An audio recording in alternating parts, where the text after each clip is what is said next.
to Me Tuesday. It's your girl, Anja, and today I'm so excited. I have somebody who's been living out their dreams, especially with the NBA, which is so cool. She does so many things. She's a dancer, a choreographer, a true businesswoman. She's such a boss, and from day one, I've been inspired by her, and she doesn't even know how much I'm like, I want to be like that. So please help me welcome my girl, Annika. Welcome. Thank you for having me. Oh my gosh. Yes. How are you? How are you? I'm well. Thank you for this invitation. Yeah, absolutely. So I know you're so incredible and you do a lot of different things, but I want to get into your dance life. When did you start dancing? When did you fall in love with it? What's that look like? I always I refer to dance as my first love. So I would say probably definitely at the age of 9. I feel like I've been dancing since I was born. I think most dancers will say that because it's truly a part of who they are. But my true experience came at the age of 9 when I auditioned for majorettes at my elementary school. What? You had majorettes in elementary school? Yes, we did. I was in the 3rd grade. I was a majorette. Third or fourth Oh, grade. that's so cool. And that's it's so funny. That's how I met my best friend. To this day, she's still my best. So you So yeah, made that team right away at 9? yeah. And it's so funny because I think I might have mentioned that there was an audition at school to my parents, but I didn't tell them that I was going to audition. I didn't want to really talk about it Okay. because if I didn't make it, then I didn't want to have to, you know, have them check on me. Are you okay? Just I wanted, and I'm still like, it's so funny. I'm still like that as an adult. Um, I'll do it, and then if it goes well, I'll tell you about Then it. we can tell it. Yes, I totally understand that because then everybody puts to put there like, oh, it's okay. They're better luck next time. And you're like, yeah, I know. And it's so funny because my dad still tells the story to this day, where he says like my mom was like, well, I know she said there was an audition. She didn't tell me she was auditioning. And I thought maybe she wouldn't make it. And my dad was like, he always says, are you kidding the way she walks around here gyrating? So my dad, yeah, he always brings that up and he just says I've been going ever since. So that was my first Your first love. experience making the major team. And then I choreographed my first dance routine at 9 as well for a talent show. So it's definitely a part of who I am and definitely my first love.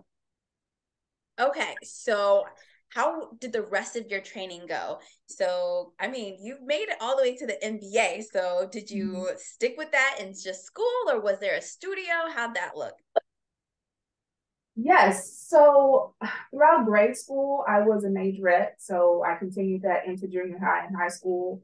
And leaving high school, I attended the University of Memphis. I was not fortunate enough, financially to take dance classes as a young person or as a child. My family just couldn't afford it, even being a It's so expensive. I don't know if people like realize, but if you're in studios and dance just in general, from leotards to lessons, it is incredibly heavy on the parents' pockets. mm-hmm. Absolutely. I'm so glad you mentioned that because even being a majorette, just the uniforms, the boots, the tights, The makeup. the makeup, the trips we would take, just it was expensive. So I was really excited going to the University of Memphis because I felt like this would be my opportunity to train professionally. So I started as a dance and theater major at the University of Memphis. I did not get my undergraduate degree in that field of study. My undergraduate degree, oh my gosh, I have so many stories. Okay, so let me make this short. So my undergraduate degree is in professional studies. So if I'm going to be totally transparent about my experience, I attended the University of Memphis. I loved it. I took every dance class imaginable, ballet, modern, jazz, hip hop. But I was not given a lot of opportunities to perform. So I attended the classes, but when it came to showcases and things of that nature, very rarely was I given an opportunity. Even in theater, because we take theater classes, and I think that has inspired a lot of what I do as an event planner. Because we took classes and then we would have to volunteer to work backstage at the shows. So we'd have to hang costumes. We learned how to hang lights. So all of it is really playing a part in my life now, but it wasn't the best experience because I didn't have a lot of opportunity to, you want to be able to put that skill into practical application. And Absolutely. I didn't have those opportunities. So I ended up changing my major to communications. Okay, hold on. So was your soul crushed a little bit that like you weren't chosen to actually showcase your talent like on stage and like stuff like that? Or did you just pivot and you're like, I'll figure this out later? It was a little bit crushing. And then I did try for a moment to research it a little bit and figure out how are you selected for these roles? What can I do? How do I make myself more visible? How do I improve on my skill? And I did all of those things, and it still was very much, these people are the chosen ones or whatever. Mm-hmm. So, just taking what I could from it. Another funny story. So one of the things that I did do was, and I think this softened the blow a little bit, was I sought other opportunities to dance. So I was on the Black Student Association, and myself, along with a good friend of mine, college buddy Nicole, we created the Even Dance team. And so the Black Student Association had its dance team. So I was able to perform and be a choreographer and a mentor for other dancers on campus that way. So that was great. And then I also remember I performed I can't remember if it was a step show. It was probably a step show. And I did Beyonce's Baby Boy with a guy. We performed at the step, and it was amazing. Everybody loved it. And so maybe like a week or so later, one of my dance instructors, she came up to me and she said, "It was a very nice article with you and your partner in the newspaper." And I said, "What?" And she said, "Yeah, it was very nice." And I said, "Well," she said, "You guys were really good." And I said, "Thank you." And I went hunting for this newspaper. I was like, "Where?" You're like, "What are you talking about?" Yes, and I have it. I found it, and I made sure I have the clipping, I have it framed, and it's me, and I'm doing a baby boy, and I got the Beyonce little, yes, it's so cute. So yeah, finding those opportunities is so important. Just creating your own space. I think that is such a good life gem to know that if people aren't going to give you an opportunity, you can make your own. You can take it. I love that. That's like so important. Yes. Oh, and then I was talking about, I think this is important too. If you go to undergrad and you're like, "Oh, I want to do theater and dance," and I'm like, "Yeah, no, I'm just ready to graduate at this point. I'll just change to communications," because my best friend was a communication major. Okay. So I switched to communications, and I didn't realize that you had to have a foreign language. So I said, "Oh, okay. Well, I'll just take French," because I took French in high school, so that should be fun. No, absolutely not. That lady came in there speaking nothing but French. She did not speak English at all. And I was destined to fail. So I said, okay, well, I've taken all of these random classes. Like, I have to make this work for me. So I went through the catalog at the University of Memphis, and I saw there's a department called University College where you can create your own degree, basically. Okay. So that's what I did. I got a bachelor's in professional studies. It was all of my theater and dance, all of my communications courses. I got experiential learning for, other things that I was doing outside of college. So it was not a waste. I love that. I love that. Graduate in a timely manner. Yes, because you do get to a point in college, you're like, this is not even, where is the exit door? There's a lot of money being poured into this. Like, so you do use your degree with all your knowledge, you would say, with like your business that we'll get into lightly and like all of your dance journeys that like comes together. Yeah. All right. So you're at Memphis, you're learning all the things. When and how do you get to the NBA? Like, what? Yeah. So Memphis, so the Grizzlies came to Memphis. They were in Vancouver, I believe, before coming to Memphis. Okay. And so that was actually the first step, right? So there are not a lot of opportunities. Well, now there are. I take that back. Now in 2023, there are a lot of opportunities for professional dancers in Memphis. Okay. But at this time, which I danced in 2006. So at that time, there was not a lot of opportunities for professional dancers in Memphis, especially African-American dancers. So they came, I auditioned, I didn't make it. I can't tell you how many times I auditioned. Every year I auditioned, I didn't make it. I did it. Did you audition in college or just when you graduated? In college, yeah. I was probably coming out. I was probably coming out of college. So every year, just auditioning. Like I said, the dancer community is incredibly small. So pretty much seeing all of the people that I'm like, okay, I know they're going to make it. This person's going to make it. And then I also had the other barrier of being African-American. So, you know, at this time, you can look at Grizzlies, you can look at Wizards, and, you know, there are plenty of Black dancers. At that time. But not that long ago, it was not like that. Absolutely. And that's one of the things too that I value so much about dance, because even leaving Memphis and moving to the DMV, I had no friends. I knew no one here. And that was actually how I made friends, was just going to dance classes and, you know, getting to know people that way. So the sense of sisterhood and community is so big and important for me. But it is very much, you know, that when you're trying to assess your likelihood of being a part of the team, even when you're considering your skill, your look, you know, you have that added factor that you have to weigh into it. Absolutely. Which is, you know, it's unfortunate, but it is the reality of the situation. So yeah, so like I said, auditioned a handful of times. And you didn't make it the first gazillion times. Why are you still going back? Tell us what your psyche was. Why do you keep auditioning, girl? Like, they did not pick you. Oh, well, I felt like the biggest thing is I wanted to perform. I wanted to be one of the dancers out there entertaining thousands of people. That was the biggest thing.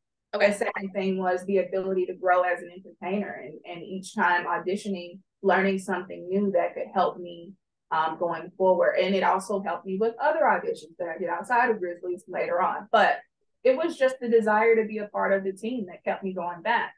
And like I said, I would learn something different, but it wasn't until I got some really valuable feedback that I actually made the team. I mean, that in addition to some of the African-American women who were veterans were retiring. They weren't coming back. So now there's truly an opportunity for me to be a part of the team, because these individuals are not coming back next year.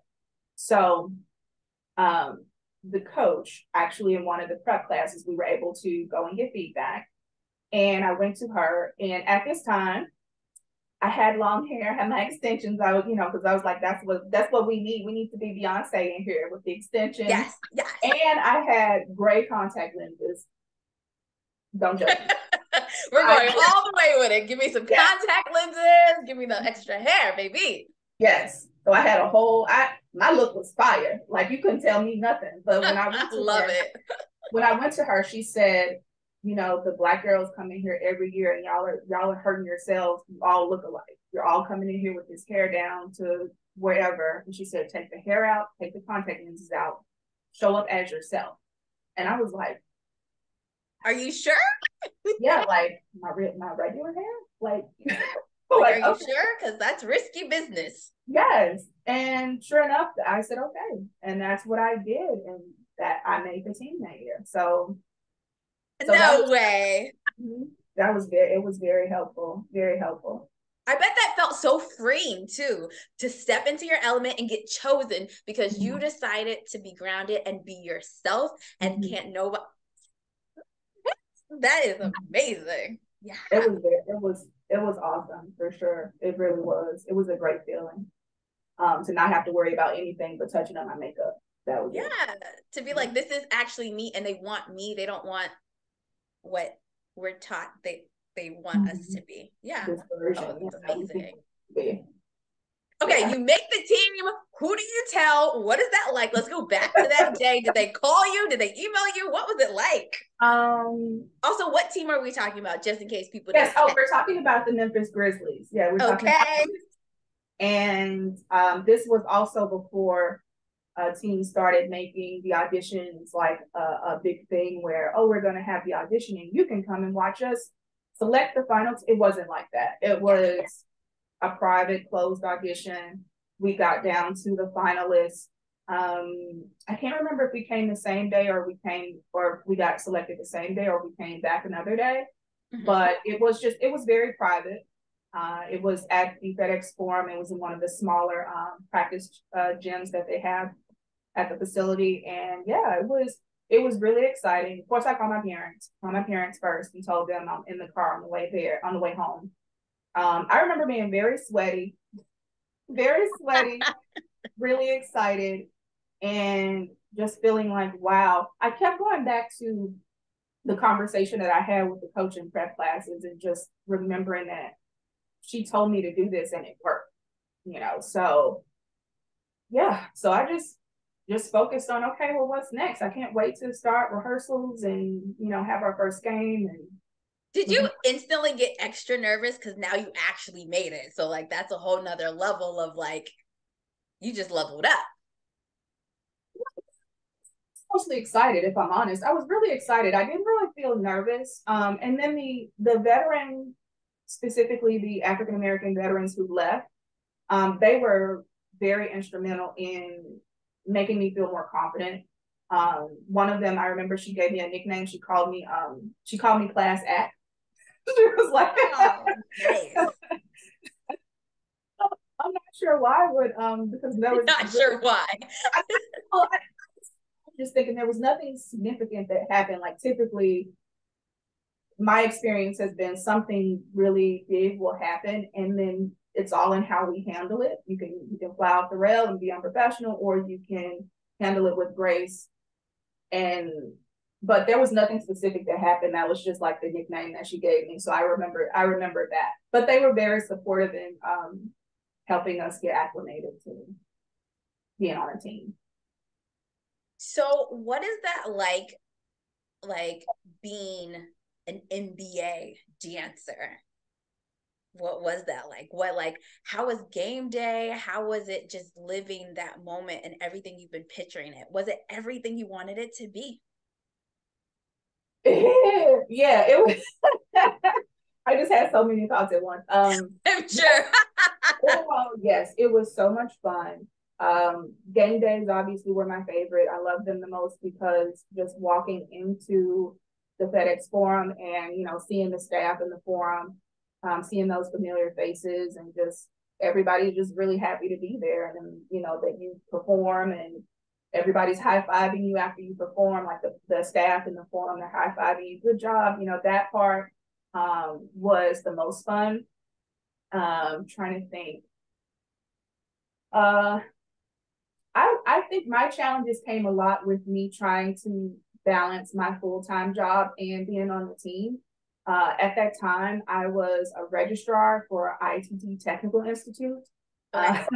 So I was the youngest manager at the college. I had a lot of responsibility, and I had this exciting opportunity, right, to be on the Memphis Grizzlies, and the players and the dancers. It's like your hometown heroes. So for people to find out you dance, it's like, oh my gosh, you dance for the Grizzlies. So that part was great to be viewed in that way. It also came with a lot of responsibility because you have to make sure that you carry yourself with certain decorum, because you are a representation of the organization. So that was really important.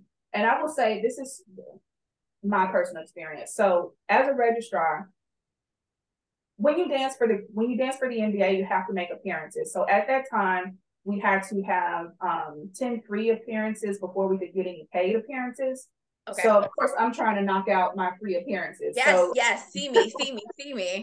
Yes. So I would have days where I would come. I don't do makeup every single day. I try to protect my natural skin, but I would come to work, in a face full of makeup, and everybody would be like, okay, why is she so done up? And then I would take my lunch break. I would change in the car, go to a school, read to some kids, change again, come back to work, and finish my workday. So it was just a lot, to the point where I wasn't very vocal about what I was doing, but I knew probably suspicious for people. So I just went ahead and, said, oh, I danced for the Grizzlies. And I thought initially everyone was very supportive. They did feel like, oh my gosh, one of the dancers, works for our organization. Here. But it became really weird because students would come by my office for no reason. They would come in my office and just sit in there just to stare at me. I didn't really think anything of it at first, but then the more it happened, the more I just wish I never said anything. And then because they feel like they have access to you now, right? Mm-hmm. They feel like they can find, okay. Mm-hmm. Yeah, and you're taking up my time, and I got work to do. What do you want? That part. And then I think they just became less supportive of the organization because game days I would need to leave early, and so that part was a little bit challenging. It's a little easier when you do have an organization that's proud and will be accommodating and say, okay, yeah, it's okay if you leave early. But so those things were a little bit challenging to manage, but overall the experience was good. So how did you navigate that when you were getting some hate and some, even the love, right? Because sometimes we always talk about managing your haters, but sometimes you got to manage the love that comes with this too. And it was challenging. So what advice would you either tell yourself in that moment or tell somebody that is kind of facing that like now? If I could do it over again, I would have kept it private. I wouldn't have said anything.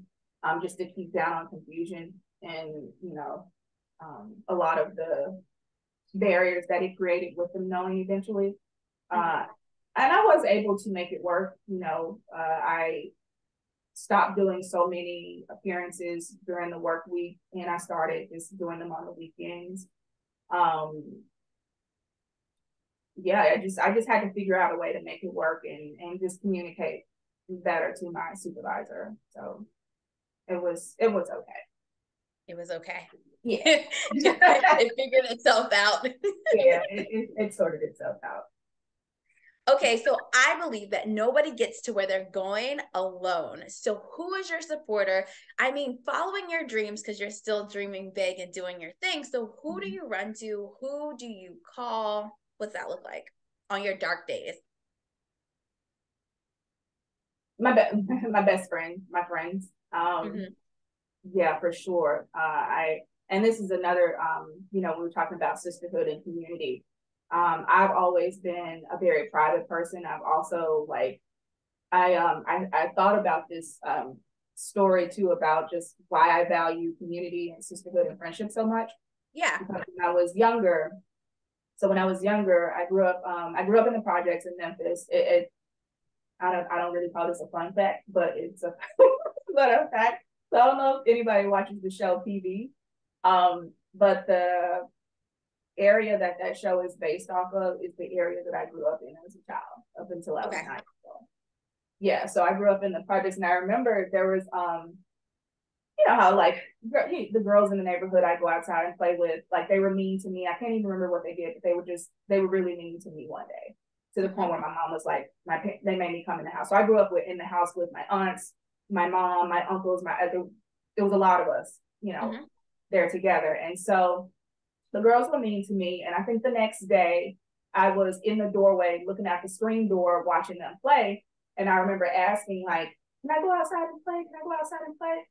And I think it was either my mom or my aunt, one of them, they were like, hell no, you can't go outside and play with them. Why would you want to go outside and play? I was going to say, why would you want to? Yeah, after the way they treated you. And they said, don't you ever be hard up for friends. And I remember that.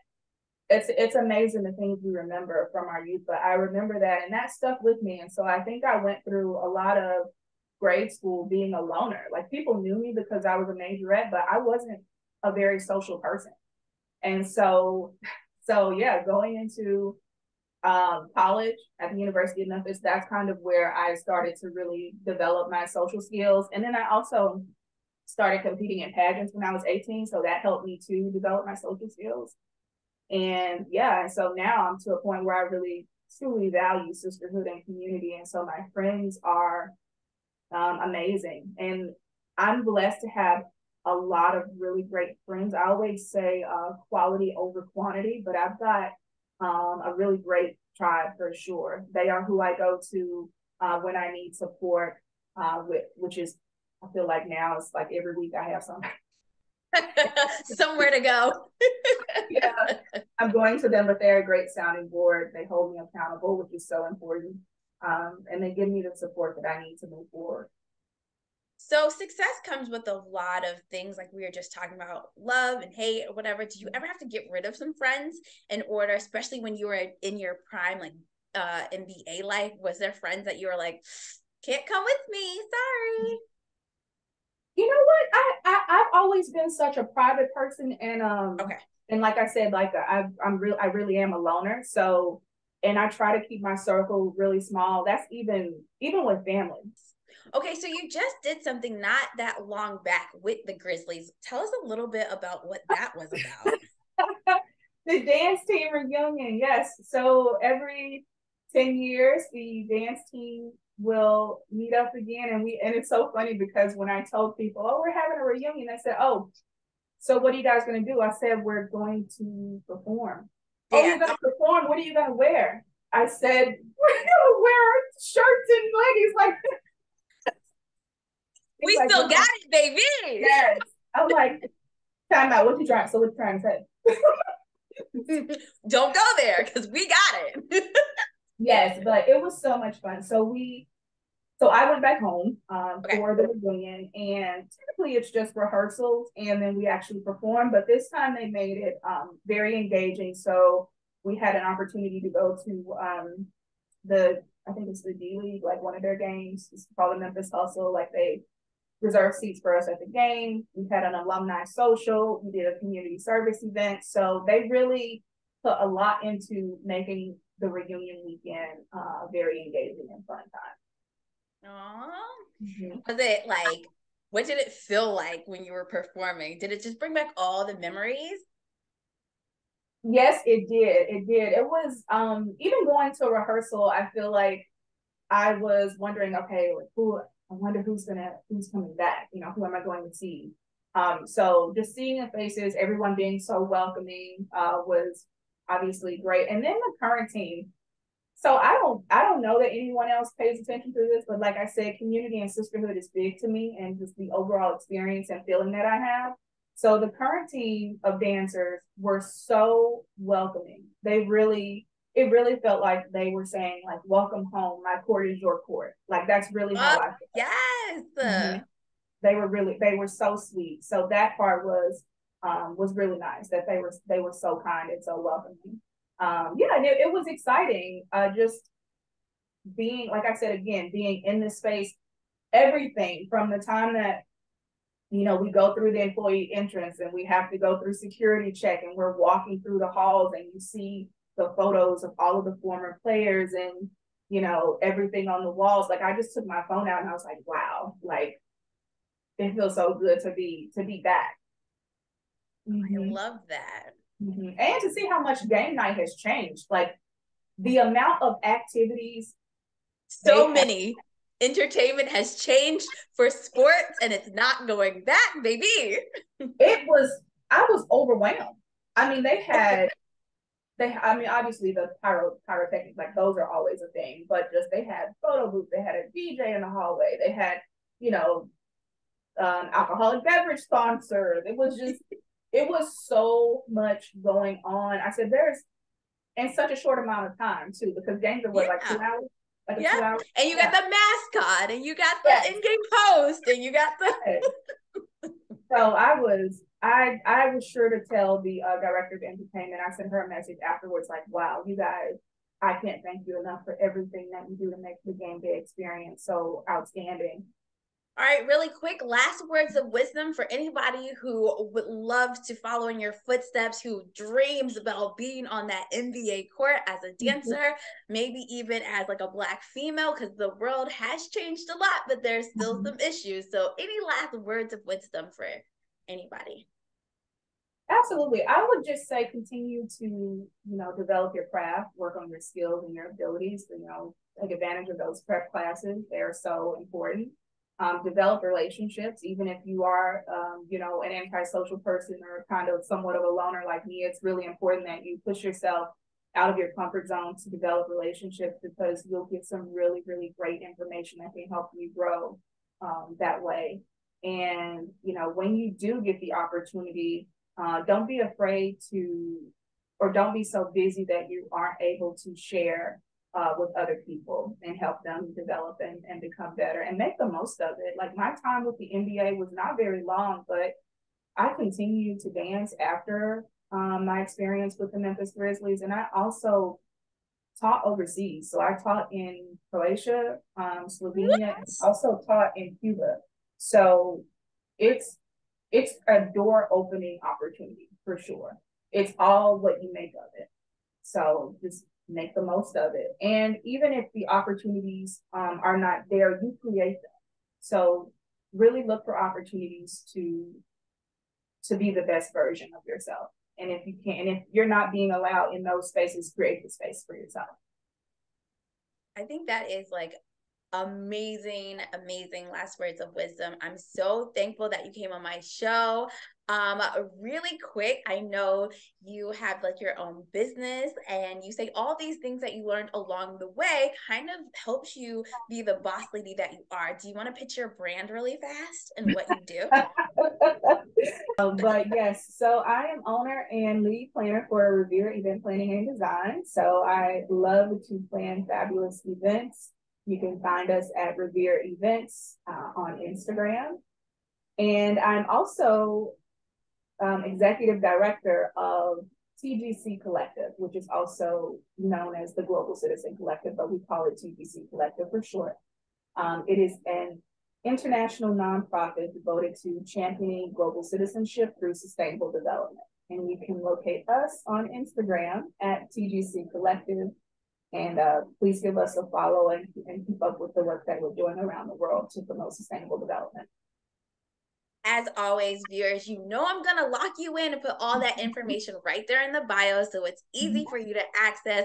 Once again, I am so grateful and so blessed to cross paths with you. Fun fact, you guys, like, we met, she was choreographing on my dance team when I was doing a little bit of semi-pro basketball dance stuff. And it has just been a privilege to see you shine. And I'm like, listen, I literally went back like seasons later and choreographed on that same team because I was like, I want to get in my choreography bag. This isn't about me, guys. This is not about me, but I just wanted to send you some love because like you really helped push me to ask for what I want and for really going after my choreography dreams and goals on the sports side. So thank you. So happy to hear that. Yes. All right, everybody, you've been watching Talk to Me Tuesday. It's your girl, Anja, and you can find me at It's Your Girl _Anja. Once again, It's Your Girl _ANJA. And thank you, Annika, for all that you did for us today. Until next time, everyone. Bye.